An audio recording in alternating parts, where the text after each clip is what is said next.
2, 3, 4. The hardest part of the ring. The hardest part of the ring. You got the guy in an abdominal stretch, and you grab the rope for extra leverage. Then you get a concussion from the angry Russian. You get paid with a diet soft beverage on the hardest part of the ring. The hardest part of the ring. Sometimes you go over the top rope and you bang your head on the ring apron. Don't do that. That's when you feel like a big dope, because they're the worst bumps you can be taking. Oh, it's the hardest part of the ring. Hey, the hardest part of the ring. One more, sometimes you get trapped in a headlock and you're worried about smearing your lip gloss. You shoot her off and take a shoulder block. Do a leapfrog, give her a hip toss on the hardest part of the ring. The hardest part of the ring. Now double claps. Clap, clap, clap, clap, clap, clap, clap, clap, clap. The hardest part of the ring. The hardest part of the ring. Ba-da-ba-da. Whoa, yay. What is going on, Bob Squad? What is this? We are finally covering some AEW. It's probably been since the last pay-per-view that I've covered an AEW on the hardest part of the ring. And why not? Why not? Change it up. I purchased the pay-per-view from BleacherReport.com so I could watch it on the computer. I don't own a TV, which is why I don't cover AEW regularly to begin with. I've considered maybe covering it, maybe just what they release on YouTube for just Dynamite, as something like that, because I did kill off NXT a few months ago for obvious reasons. Anyway, we're not here to talk about NXT. We're talking about NXT. Come on, kid. It ain't your first day. It's episode 151, 152, something like that. The pay-per-view happened today. Wow. I just watched 5 hours of AEW wrestling. God help me. Holy Moses. Sweet mother of pearl. Heavens to Murgatroyd. Heavens to Betsy. Every which way from Sunday. We had jokers cracking wise. Weisenheimer's on a straight and narrow. Dames flipping our lids. There's a bottom and ninth of bases loaded, 2 strikes, 2 outs. It's a scorch out there, and a Brooklyn Dodgers win a series. 23 Skidoo, Banapapadep podcast. Oh boy, oh boy, oh boy. Where do we begin? We gotta begin at the beginning, Bob Squad. We can't waste any time. So stop the press. Back the buggy up. Born tonight, but not last night. Okay, didn't just fall off the turnip truck. And let's talk about this monster. We had a lot of marquee matches that a lot of people were really excited about, and also the heavyweight championship match. So, I'm going to break out my notebook and tell you what I saw, and I'm going to try not to spend too much time on the early stuff, because there is a lot to talk about. At 4 o'clock, and I'm on the West Coast, I'm in San Diego, California, just jacking it in San Diego over here. So, the pre-show for me is 4 o'clock, and the pay-per-view starts at 5. Okie dokie. And I got laundry going at the same time, and I even went down the street to get a spinach chicken wrap and some mozzarella sticks from the Buffalo Wing Star down the street. You don't really need to know that part, but be that as it may. At 4 o'clock on the nose, we start our first match. And I'm not used to this. I am used to the WWE Network, Peacock Network pay-per-views where we'll do an hour pre-show or maybe a half an hour, and it's really just the same video packages, kind of making watching Raw or SmackDown obsolete in a way. So usually, let's say there's an hour pre-show for WWE. Maybe there'll be 2 matches, maybe 1 pre-match, kind of pre-show match kind of a deal. And they'll sprinkle them in, and they're not long by any stretch of the imagination. They're no more than 7 minutes or something like that. So we can get back to the video packages, which we will replay during the pay-per-view. And AEW did not commit this sin. And if they did, the pay-per-view would be 3 days long instead of the 5 hours, I guess, of wrestling. If you're there in a live crowd, yeah. But whatever. 5 hours of wrestling on my couch today. Layla Hirsch wrestles Chris Statlander. This is the first full Chris Statlander match I have seen. I'm in love. I'm very biased. I like Chris Statlander. They're both in tremendous shape, and they both don't have stereotypical like Barbie doll physiques. They're very athletic in appearance and athletic realistically as well. I know Chris Statlander likes to post her powerlifting videos and whatnot. And obviously Layla Hirsch has some power too, or in some kind of amateur wrestling background, or some sports background. I don't know exactly what. I'm not that used to these characters. I see them for a minute here or there on the social media platforms on my mobile device. Okay? But I don't see them on a place like Hulu.com with limited commercial interruption where you see all your favorite television shows with original programming. Hulu is TV in the palm of your hands. No, I don't see that. So Layla, so I guess there was some short package. It was short, showing that they were friends, and Layla hit Chris Statlander with a chair, and then they have this match. And I saw on social media, Chris Statlander, the babyface, made fun of Layla Hirsch for being adopted at some point. I don't know what the logic is there. I didn't really have a problem with the way Chris Statlander wrestled, except that if there weren't announcers, I couldn't tell who the heel and the face were. And that was, it didn't ruin it for me. I mean, I don't want to say this went long, that went long, this went long, because everything on this show went long. 5 hours, everything went too long. But it went too long. This is weird, no hard cam for this match. It was just, it looked to be like a handheld for a guy at ringside at the ring apron, which is the hardest part of the ring if you did not know. And Layla Hirsch wiggles out of the ring and takes an unused turnbuckle strut from underneath the ring apron. Hardest part of the ring. No, but underneath the curtain under the ring apron, which is the hardest part of the ring, and bonks Chris Statlander with it, and rolls in, and Layla does not pin her right there after knocking her with a blunt object. She then does like a double moonsault thing. Why? He just hit her with a giant piece of metal to knock her out. She's out. Why would you jump and do your thing so they can put in a highlight reel when they're not going to put in a highlight reel? Because you could not put all of the show in a highlight reel. There was one big super bump right before it. Chris Statlander is standing on a second rope, and Layla Hirsch is on her shoulders, and they both take like a face bump kind of a deal. And of course, that wasn't the finish. And I wrote, because it's the pre-show, and we're already kicking out of deadly finishers here, but whatever. I called this the no reason moonsault that Layla did. No reason to do it, but Layla wins. Okay, we move on. You can see when Layla walks away, Red Velvet runs out to check on Chris Statlander. Tony Schiavone walks down the aisle. He is already looking tired. We are 15 minutes into this 19-hour mess. But Tony was great on commentary, though. He just looked like he was grumpy and didn't want to do his next assignment, and I don't blame him because his next assignment was talking to Don Callis. And Don Callis said nothing. He said nothing but something about Kenny Omega and you guys, you people heard him and blah, blah, blah. I'm not too interested in anything. Listen, because it's AEW, a lot of you folks may be tuning in for the first time. So some of you hardcore Bob Squad members, you're going to hear me repeat some stuff you've heard 90 times. You've heard 152 times, I think. I do not care for Kenny Omega. I do not care for the Young Bucks. I don't care much for Don Callis. And not in the good, boo, you're a heel way. Like, no, get off the TV way. But I don't own a TV because I made mistakes, I guess. And Jim Ross is the unsung hero of this entire broadcast. After Don Callis is whatever he was yammering about, just look at me, I'm on TV, we need to fill time. Jim Ross just goes, he didn't wear and he sucks. Yeah, I love Jim Ross. He is the unintentionally most entertaining thing about this entire program. He is grumpy as hell, and I love it.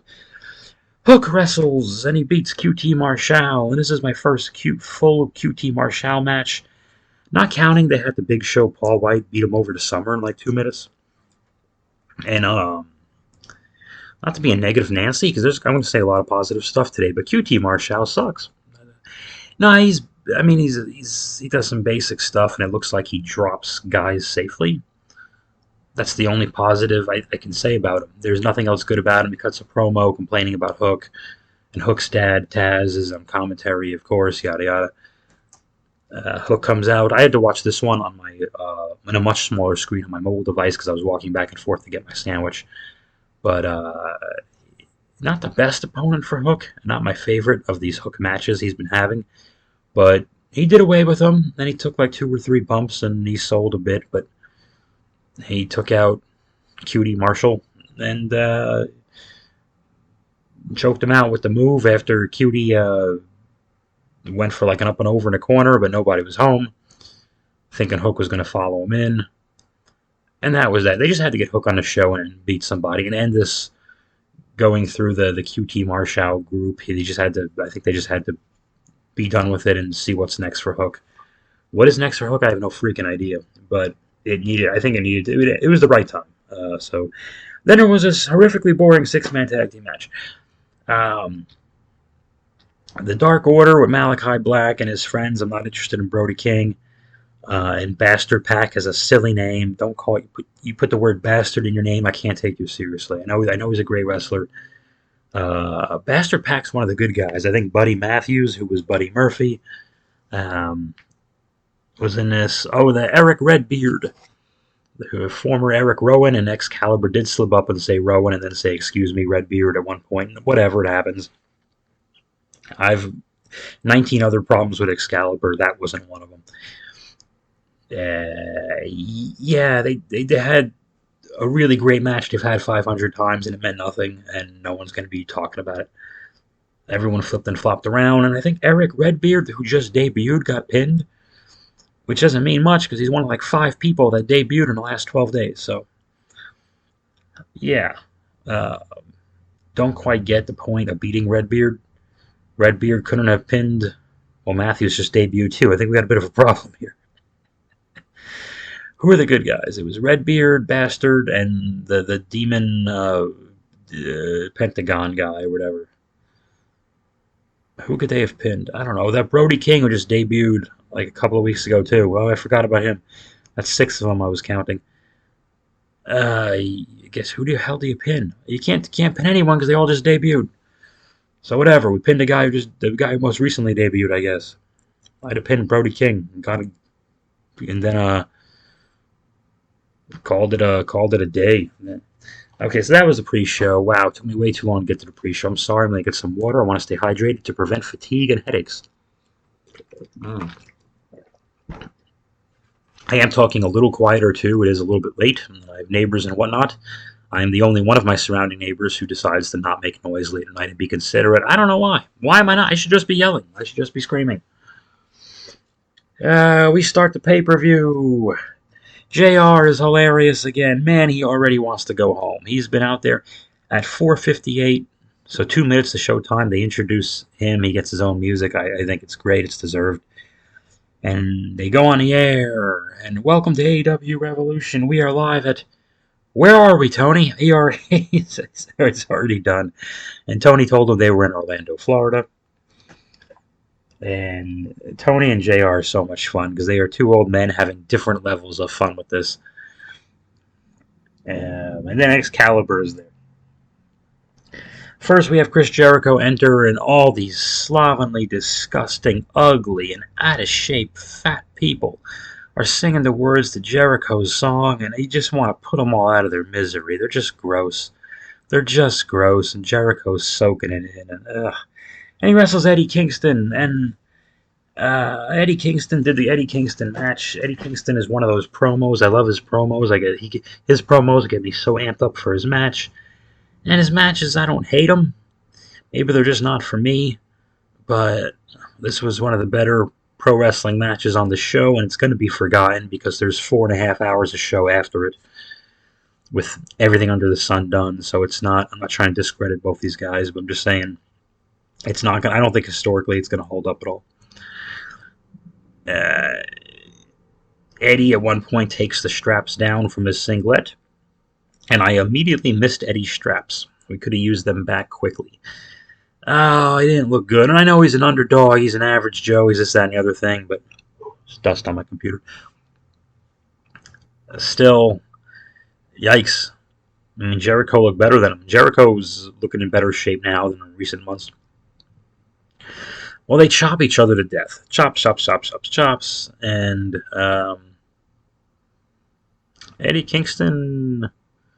He chokes him out, or he makes him submit. He doesn't choke him out. He makes him tap out with some kind of head and arm submission hold. I don't know if it's something Eddie's been using regularly, but it didn't. When he started the hold, to me, I didn't hear reaction like, "Oh, that's his finish. This might be it." It felt like a random hold, even though I don't know for sure. So maybe it was just a thing I wasn't picking up because I don't watch these guys wrestle every week. So 3 million stars. No, I'm not doing stars. I hate that. I hate that shit. But it'll be interesting to see where it goes. I'm assuming there's a rematch, and Jericho's going to get his win, even though he's the heel now. He started this feud as the face and went heel and face in the middle of the same promo or something. And I guess he was the heel here, but he had a babyface entrance with the song. I don't fucking know what he's doing. It's just jerking himself off. He refuses to shake Eddie's hand like he said he would if he lost the match. So there's an issue there that's unresolved. So I kind of imagine that this is going to happen again. And then we have our. I'm going to move on to our second match. What are you thinking? Are you enjoying this pay-per-view, Bob? Well, I'm enjoying watching stuff I'm not used to. Despite the fact that, and this match was too long. Every match on this show was too long. Despite that, is people I'm not used to. I saw one child in the crowd the entire night, and it was when two guys were gushing blood over the child. I'll get to that later. But it was different. Like, I really enjoyed Jim Ross and Tony Schiavone. Jim Ross failing to hide his disdain, and Tony just amused as all hell that this was happening to begin with. They're both grumpy and cheery outlooks on whatever chaos they were forced to sit through. That was fun. The commentary is the unsung heroes, despite Excalibur. And I'll get this out of the way now. Yes, I'm not going to go off on a mask because it's stupid, and there's no point in giving that spiel. If anyone listens to any of the Jim Cornette podcasts, he's explained thoroughly, way better than I ever could, why it's really stupid looking. I don't like Excalibur. I used to get really mad when he would insert some match no one knows about that he wrestled Bryan Danielson in someplace or John Moxley someplace in a match no one saw, because I guess he wrestled for PWG and he's the Bucks' friend or whatever. But he cannot stop mentioning Japanese guys. And I don't mind that he mentions Japanese guys. My problem is he's mentioning Japanese guys who don't wrestle there right now. So he's just mentioning old wrestlers. I heard Tiger Mask. I heard Liger. I heard Dynamite Kid. I heard a couple other guys. I don't know. The entire night. It just never stopped. Like, all of the nerds who know who those guys are already in the building and they bought tickets. Okay? And also, they know that too. The people watching this show, whatever, they know who Jushin Thunder Liger is. They don't. Is Liger coming? Is he on his way next week? No. Okay, well then the hell with it. Okay? Sorry. No disrespect to Jushin Liger or any of the other guys. Is Dynamite Kid showing up the next week? I doubt it. I sincerely doubt it, so let it go.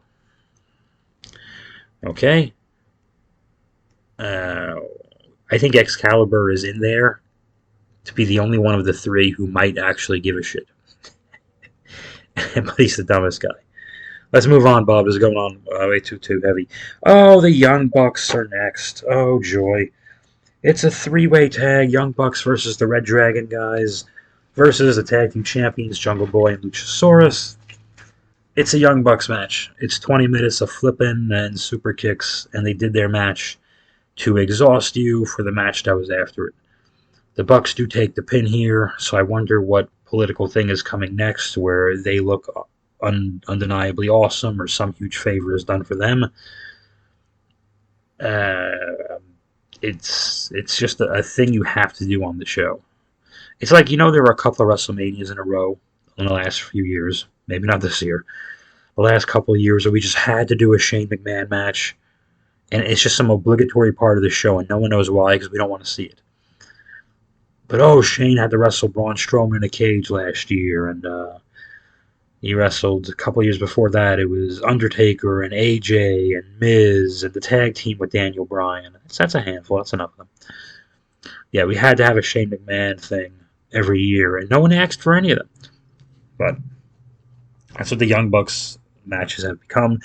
They still have their people who like them, so okay, it's not as bad, but I think they're in the way right now. I mean, I understand I'm alone. If I was in an AEW crowd, I'd be mostly alone, and like I think a lot of people don't want to see the Young Bucks. I do want to see the Young Bucks, but at the same time, they never go anywhere. If they need to just go away for 3 months, just let other tag teams do stuff, get out of the way, and then when they come back, for to challenge whatever team is on top at the moment, maybe it'll mean more. But a lot of high risk, forgettable stuff. Kyle O'Reilly, you've been eating some pizzas there, guy. What happened? Love Kyle O'Reilly. And now there's more of him to see. And they tired the crowd out for the chaos that was next. That was even more dangerous and not going to mean anything. 6 guys in a ladder match. Oh, God help me. Hobbs, Wardlow, Christian Cage, Ricky Starks, Keith Lee, Orange Cassidy. I think that's pretty good. Oh, look, I didn't even write those down.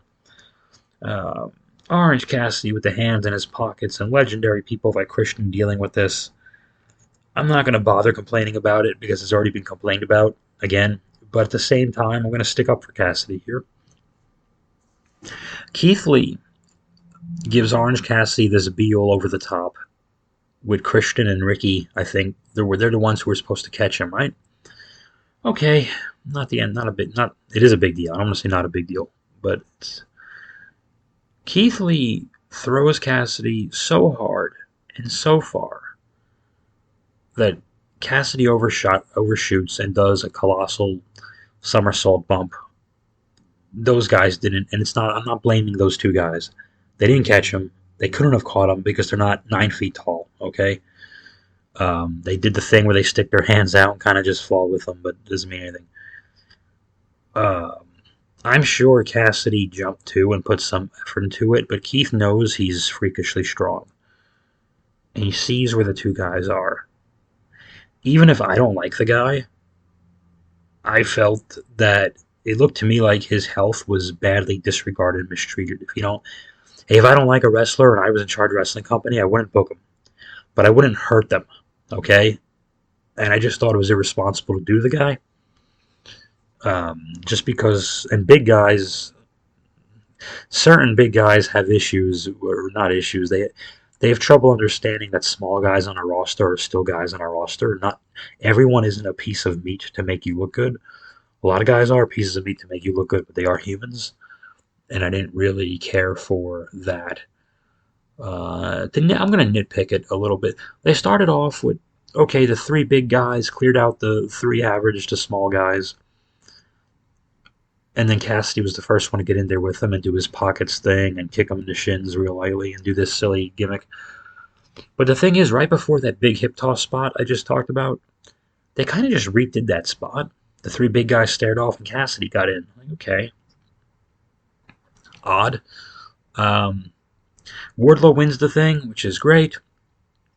Gives him something to do and something for MJF to maybe fuck up for him later. And we'll get to that later. But gives Wardlow a purpose. Right before Wardlow wins the thing, Ricky Starks is about to grab, and it's a literal brass ring. Jesus Christ, with the inside references. Holy balls, guys. You couldn't just... I guess if it's a briefcase, it's ripping them off, right? So what do you put? A clipboard, a contract, a Danhausen t-shirt. I don't know. I don't fucking know. But Ricky Starks is grabbing it, the thing, and there is another ladder that is bridged over the middle rope or the top rope. I think it's the middle rope. That's bridged from the middle rope to the ladder that is standing. Does that make sense? So Wardlow goes to powerbomb Ricky Starks from the top of the ladder onto the ladder that is bridged. And it looked like Starks went early. And he ended up just landing on that ladder, like right on his upper shoulders and neck and head. And we know he had neck surgery like less than a year ago, for God's sake. I hope he's okay. He was tweeting later, I guess he's fine, but not fine, but not needing neck surgery. I don't know. Guys, someone's going to get killed. It's match number 3, and someone's going to get killed on this fucking show. And kind of almost did later on. It was too much. I don't like seeing that. Maybe did I get soft in my old age? I don't know. But Ricky, I like more than half the AEW wrestlers. That's the thing. And I just hate what they're doing to themselves. I'm a 42-year-old failed indie wrestler, okay? And I know what my body went through. So, to watch these guys, I mean, they're making money. I made $75 in 3 years, okay? And in the other 3 years, I probably made a couple of hundred. Jesus Christ. So, I mean, they're making their money, and that's good, but I'm not liking what their 40s are going to be looking like. Sorry, it's a somber one, but you got to stop, guys. Because most of you, I'm talking to the AEW roster, most of you actually are better than that.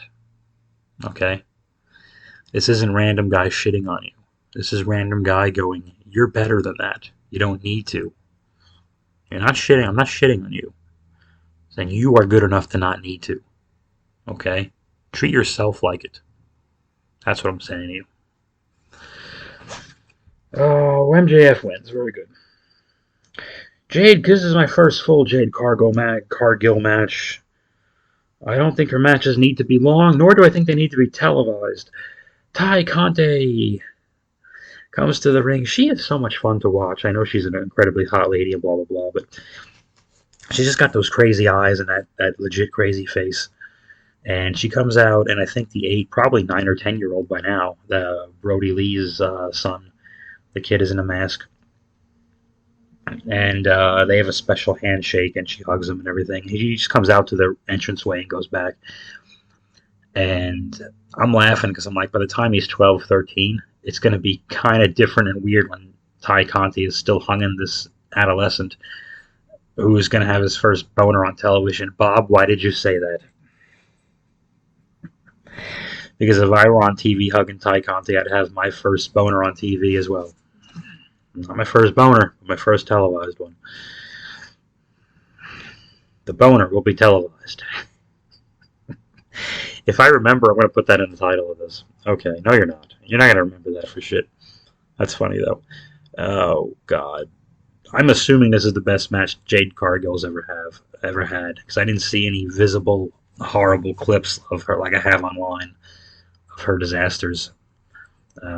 Jade Cargill defeats Ty Conte. Okay, this was the shortest match in the pay-per-view. I doubt it might have been like a good. It might have been a 7-minute match. And if it was 3 minutes and felt like 7, well, can't help you there. Let's move on. It's appropriate that Jade wears green. Number 5, okie dokie. It's the dog collar match. MJF and CM Punk have had this wonderful setup for months and months. There's some tease where you hear Punk's music for 10 seconds, people go crazy, but it was just MJF messing around with you. And it feels like he's going to like steal CM Punk's pop in a way. His soda pop, he's going to take it from his fridge, take his Pepsi Cola. Which is a reminder, this podcast is brought to you by Pepsi Zero. Go to PepsiCola.com, enter promo code BobSquad, and nothing happens. It's a waste of time. Let me get some water.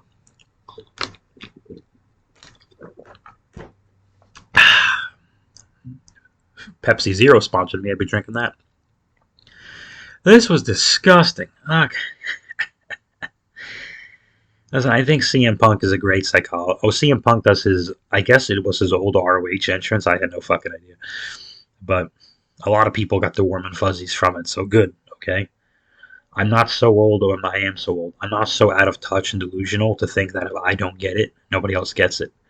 I didn't get it, but then I figured out why other people were getting it, and then I knew it was okay. I don't have to get it. I know that I'm not hip, and I wasn't hip when I was supposed to be hip. No one even says hip. But everybody else was digging it, and then the announcer said, I did the math anyway. I didn't really need the announcer to tell me, Excalibur to tell you. I just kind of figured it out on my own. Oh, this must have been his ROH entrance because they just bought it and blah, blah, blah, blah, blah. And yeah, I was correct. I'm a pretty smart guy. So, Punk got busted open quickly. Of course, he had a wound from the previous Wednesday that there was to be opened up. Excuse me. So the announcers told us this, and that was fine. But it got to the point where the canvas is all over. There's blood all over the place. MJF's bleeding. It was violent. I mean,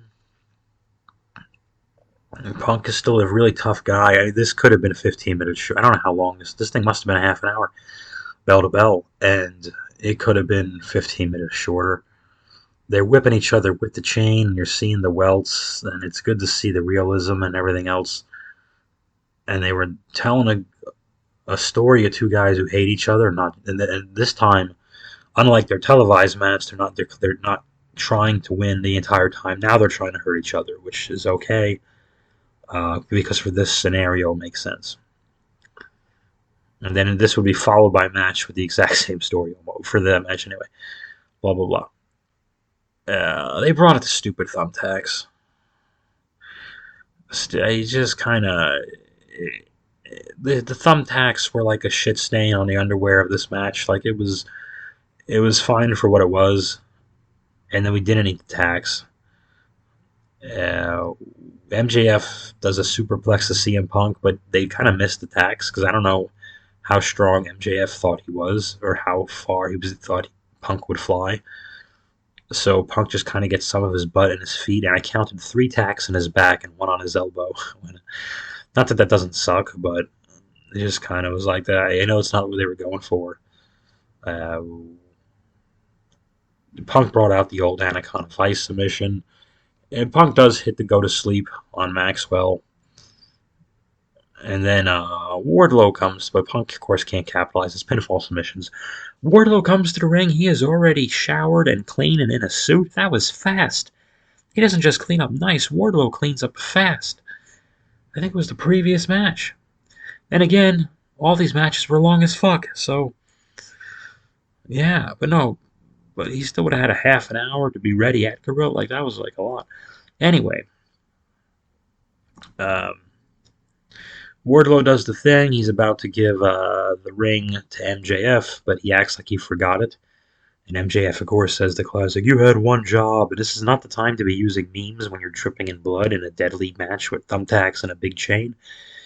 And they both got the dog collar on, and I'm watching them get whipped around by their necks and just cringing. Oh, and this is the match I mentioned earlier where the only time I saw a child in the audience is where Punk and MJF are both oozing blood. Like, Punk's hair is soaked from the blood. And JR said Crimson Mask, and salute to Gordon Solie, of course. Punk is oozing blood. JF's dripping blood. They're leaning over the ring barricade in the front row. And there's adults and children, like, inches away, cheering them on. It's a pandemic. Never mind the sweat and the spit. Now we gotta throw blood in there, guys. You should never be bleeding that close to a group of people. At one point, Punk does a kick to, like a side kick to MJF, but thumbtacks flew out of Punk's boot and just flew into the crowd, wherever the hell they flew. I don't fucking know. But, cool. Let's just throw little sharp metal things at the people with our blood. What can go wrong? When MJF can't get the ring from Wardlow, he gets hit with the go to sleep. And Punk can't capitalize. Wardlow then magically finds the ring. Punk puts it on his finger. Punk figures out what Wardlow did at Wardlow's turn on MJF. Because I guess they had Wardlow and MJF had a spat earlier in the week. Punk gets up, he puts the ring on. He puts it on his ring finger, I guess, which makes sense. And he punches him, and the big diamond part, which is the hardest part of the ring, had to say it. He hits MJF, pins him 1, 2, 3, and they lay there forever. And Punk swings the chain around, I guess like Bruiser Brody, they said, but I was thinking of Hercules, because I grew up in the Northeast. Yikes. They took the collar off MJF, and then Punk second, and Punk got his win from the shitty young kid, and we move on. And they must have just changed the ring apron. It was spotless the next match, so I'm sure they put a new one right over it, which is good because there's nothing. I don't know. I've heard that this is one of Vince McMahon's picadillos, and I kind of have to side with Vince of looking at a gross, bloody ring for the rest of the night because there's still over 2 hours of show to go. If it's the main event of his last match, it's like okay, well, there's the carnage, but it would have been really fucking gross. Okay, Punk wins. I think people had mixed feelings on this. There were people who were loving it. I was looking on the Twitter machine, and it looked like for the first half, people were like, "Oh, this is great. This is so gritty," and then people were like, "Enough already." It was gross, but this is match 5 out of 9 on the pay-per-view show. That means there's 4 matches to go. Britt Baker and Thunder Rosa. And again, especially if the ring was still covered in blood and had a thumbtack here or there. Now we have 2 ladies all in makeup and sparkly gear. And I know these 2 of them have rolled around in thumbtacks before and made each other bleed. But at the same time, it's one thing when they do it to themselves. It's another thing to put them in other people's blood is gross. And but and they weren't supposed to have that kind of a match. And that wasn't the point of this. It was supposed to be a regular title match. I can't say much about this. There's a bunch of outside interference, and Britt Baker wins. Uh, Britt Baker is another one. I'm sorry. Hell of a promo, hell of a character. Okay wrestler, but I gotta tell you, the title reign's gone on so long. I think it's too little, too late. If Thunder was gonna beat her, if Ruby Soho, Jesus, sorry, whatever, was gonna beat her, like Britt's beat them all so much. That's why Bianca and Becky doesn't mean much to me at WrestleMania. Bianca had a couple of rematches and lost them all, so I kind of don't. I feel like if we were gonna, the trigger should have been pulled if it was gonna be pulled. Find a new. I like Thunder Rosa a lot, but Thunder Rosa beating Britt wouldn't have felt that special anyway. Not to me, because I feel like, you know, Britt's won. They had Thunder pin her on one of the TV shows over the week too, so that's usually a sign that Britt's winning. I don't know. I think we just the women's division AEW really needs some new faces. It's a shame they didn't get Tony Storm. That she just kind of went to Australia or New Zealand, wherever she's from, and said the hell with it. Ty Valkyrie would be a good one, but they need a baby face. And they need a new baby face. And I don't know who it is. But move on. 38 minutes into this shit. Jon Moxley and Bryan Danielson. It was very good. They had a back and forth violent match. 2 guys trying to beat one another and beat up one another, and it was really enjoyable. A lot of chops, a lot of kicks, a lot of strikes, a lot of that, a lot of this. Of course, whenever they got technical, Danielson would be ahead, and Moxley would be brawling ahead. And to my surprise, Moxley wins it. It was nice to see them. I was excited about this match, and it was probably the best pro wrestling match on the show. It was nice. It was interesting to see these 2 guys have a match that wasn't a WWE style match, and this looked nothing like a WWE style match. This did not look like Daniel Bryan versus Dean Ambrose by any stretch of the imagination, which is refreshing because it would have been sad if they did that. So they did something smart too, and I don't know if the women had the inclination or if they were allowed the time to do this, but Daniel Bryan. Jesus Christ, it's so hard to get his name right now because now I'm all kinds of confused. Bryan, rather than just started, and like Rosa and Britt started with a hell of a lockup, which is cool, but Daniel didn't even touch Moxley for a bit, or he would touch him. They would touch a little bit, and Daniel would back off. He would do the jumping jacks. He would screw around. He would let the people absorb it and piss him off a bit, make them want to see Moxley get his hands on Bryan Danielson. God damn it! He made people want to see Moxley kick his ass, and he did a great job of that. and he's just got that shit-eating grin on his face the whole time. And Tony Schiavone was good here too. I think he pointed out that Moxley usually, or Bryan Danielson, usually has a shit-eating grin on his face when he's wrestling whoever the hell. But with Moxley, he's a little more serious. He's not quite as jokey, but he's playing a mind game still, but he's still taking this very seriously. And I think Tony was very smart to point that out. Uh, Moxley gets a pin. He's being choked out in some form by one of those guillotine maneuvers where your arm and your head is in a dude's crotch or whatever. The Gorgonzola plex. I don't know what the hell it's called. But anyway, Moxley rolls over and does like a bridge kind of thing and gets a quick 1, 2, 3. And Bryan's so surprised, and they get in each other's faces and are brawling. And finally, a referee, I think started off with Bryan did a mini attack first, and then a referee immediately, because the match is over and he knows he can't separate these guys, he waves right away for help from the back, Made sense. And then the help from the back didn't come that split second. It took 2 or 3 seconds. I think it should have taken maybe 10, but whatever.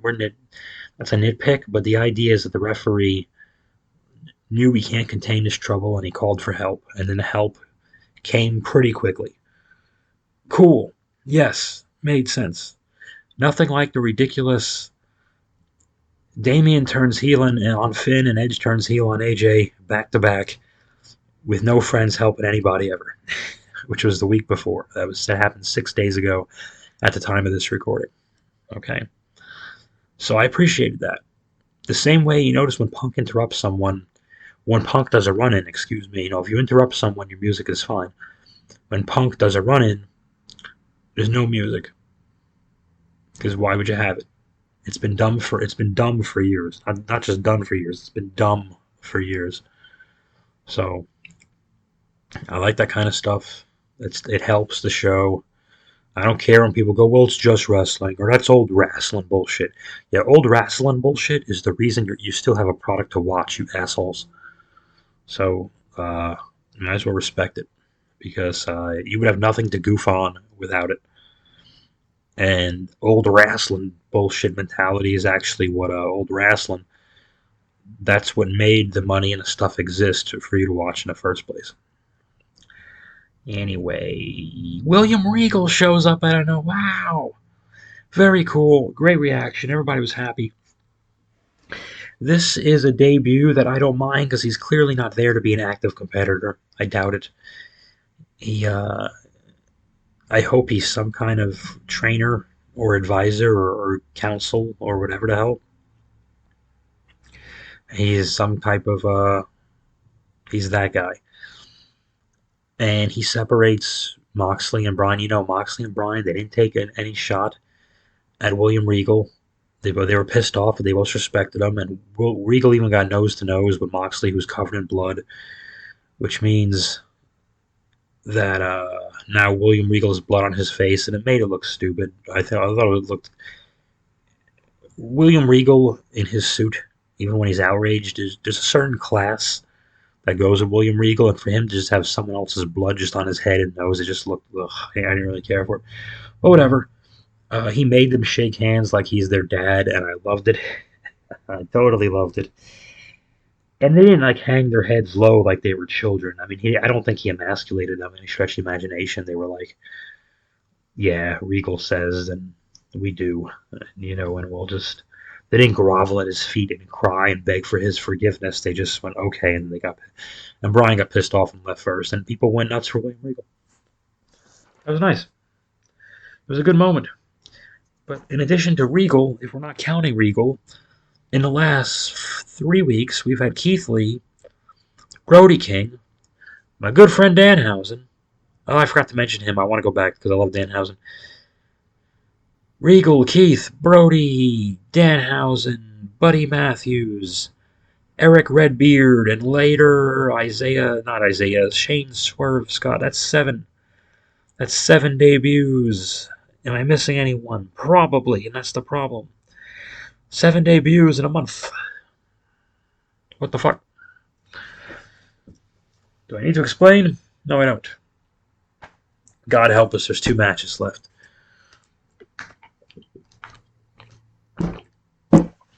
There's a 6-man, I'm not calling it a trios match, go to hell. There's a 6-man tornado rules match, which means there's no tags, there's going to be a brawling and chaos. Sting, Darby Allin, Sammy Guevara versus Andrade, Idolo, 2 other bad guys. Who the hell are the bad guys? Isaiah Casey? Isaac Casey? I don't know. And a 3rd guy. There's no way of knowing. Matt Hardy. Oh my god. A famous guy.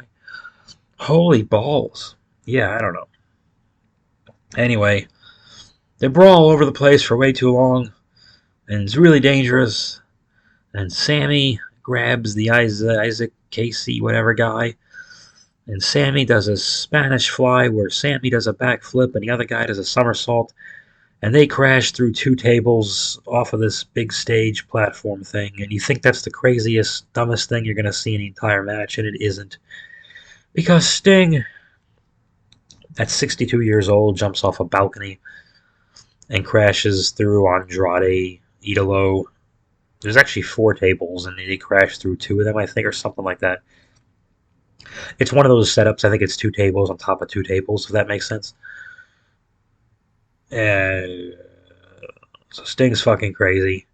And Darby Allin pins Matt Hardy with the coffin drop, even though Matt Hardy rolled away from it for some reason. And Darby Allin just grazed Matt with his head, which could break his neck. Which could break Darby's neck, I mean, and then got the pin. Like, why would that? Why you don't even need a finish. You drag Andrade into the ring and you pin him. And they both, Sammy and Darby, raised Sting's hand, and Sting, rightfully so, got an amazing round of applause. But he's 62, and they're gonna forget about it because it's not an important story and it wasn't a marquee match on a thing. So of course they have to kill themselves for a match that's not a marquee match. I want to see Sting happy and healthy. That's what I want to see. Because of Matt Hardy, I'm wondering if people were expecting Jeff. I'm a little surprised Jeff didn't show up, goddammit. Let's just have a debut every 8 seconds. Or maybe because there was that leaking of the info that they're holding off on it. I don't really know. Let's move on, though. At some point, either after this match or before this match, Tony Schiavone interviews Shane Swerve Scott. But Danhausen, yes, the greatest thing on any television program on Earth right now. He shows up from underneath the ring during a ladder match because his friend Orange Cassidy is in there. And you can see his face, actually, on camera long before the rest of the people did. So if you're watching on a pay-per-view, you see him. And I did a double take because no one had called attention to it yet. But then the announcers had to call it because they saw it on their monitor. And then once Danhausen got in the ring, people saw him and they were very happy. Danhausen cursed Ricky Starks, and Taz is very upset. And then, oddly enough, after Ricky Starks is cursed by Danhausen, he gets powerbombed on his head onto a ladder. So the curse works. One of the most over things in the entire company is a guy pointing, doesn't touch anybody. Meanwhile, senior citizens are jumping off of buildings, and we're going to forget. But tell me again how wrestling is stupid, right? Fuck you. Okay, main event time. Adam wrestles Adam. Cole and Page. Adam Cole versus Adam Page. Adam Page is the champion. They had to have 2 guys named Adam wrestle.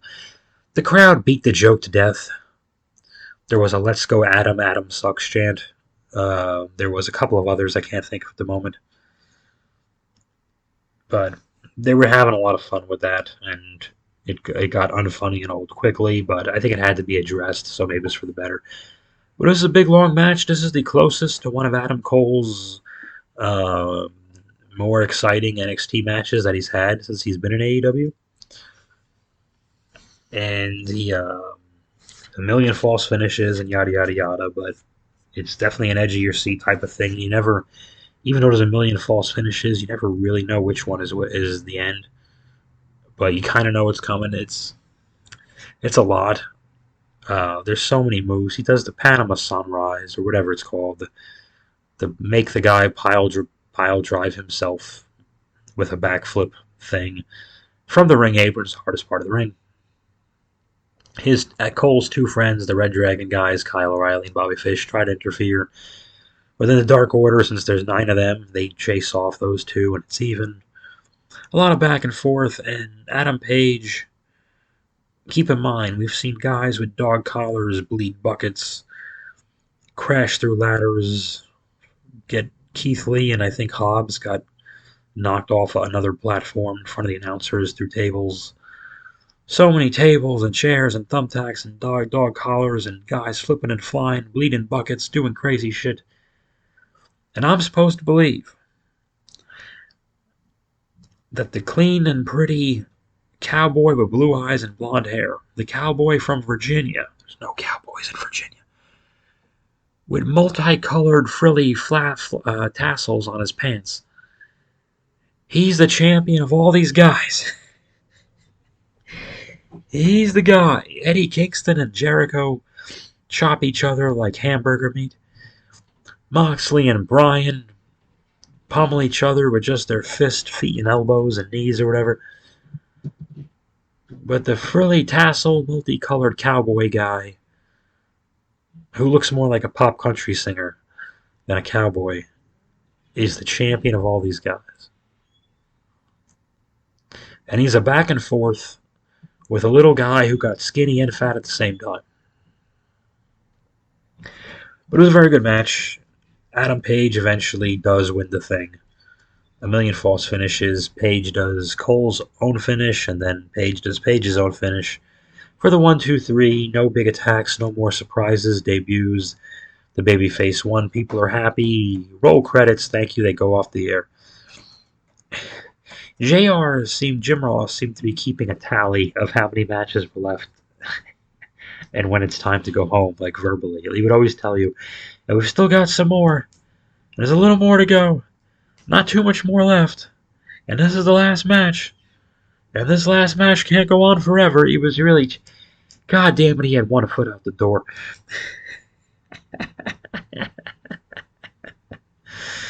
Oh, it was wonderful. It was absolutely wonderful. I had fun watching the show. If I watched Dynamite, and again, it's not because I hate AEW, I don't have TV, okay? If I got the super expensive version of Hulu, I could watch Dynamite the day after. I can't do that. So, I usually keep up with Dynamite and AEW's and Rampage. I keep up with AEW via their Instagram and their YouTube, and they show me what I gotta see.